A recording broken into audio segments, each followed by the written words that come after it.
So in 2007, I had swore my life over to the United States Marine Corps. 2 days before I was shipping out to boot camp, I was in an accident where I was standing outside my house and two random strangers flew by my house, going in a BMW, going about 45 miles per hour. They chucked this brick at me, hit me in the stomach. I suffered a grade 4 liver laceration, and my artery, I forgot which one it is, was ruptured in 2 different places. So I literally bled all my blood out, and I had a messed up liver. So after laying on the pavement for a couple of minutes, the ambulance came, picked me up, went to the hospital. They said, "Let's stop the bleeding." "All right, we stopped the bleeding. Let's take him to an MRI, see what's going on." So they took him to MRI, and they're like, "Oh dear, he's not bleeding because he has no more blood to bleed. Let's give him a blood transfusion." So they went ahead and they fixed that up. So then they had 2 surgeries. They fixed up my artery, and then they fixed up my liver. After that, they're like, "Okay, let's sew them back together." So they went to sew me together, but I only had 2% body fat because I was in such my intense working out, getting ready for the Marines. They're like, "Oh, well, we'll just finish it tomorrow."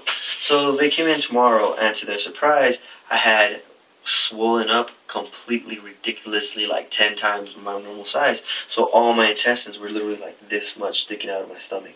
I'll send you guys pictures later. And so they're like, "Oh dear, what are we going to do?" So 6 surgeons from Thomason Hospital, now better known as UMC, United Medical Center, here in El Paso, Texas, was like, "What are we going to do?" "All right, well, let's try this Whitman patch." A Whitman's patch is a patch that's made out of muscle fiber, skin tissue, all this great stuff, you know, to make your wounds heal.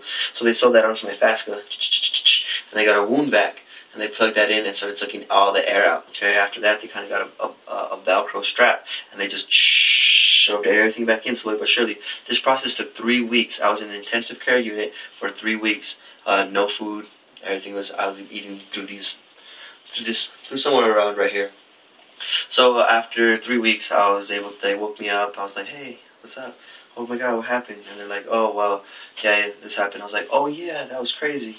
And then so they put me up to a regular room, and where I hadn't eaten in 3 weeks, I was like a stick. I had lost 37 pounds. I was weighing about 122 pounds. So I had to learn how to eat again. I had to learn how to walk. I had to learn how to, to just function, you know what I mean? And it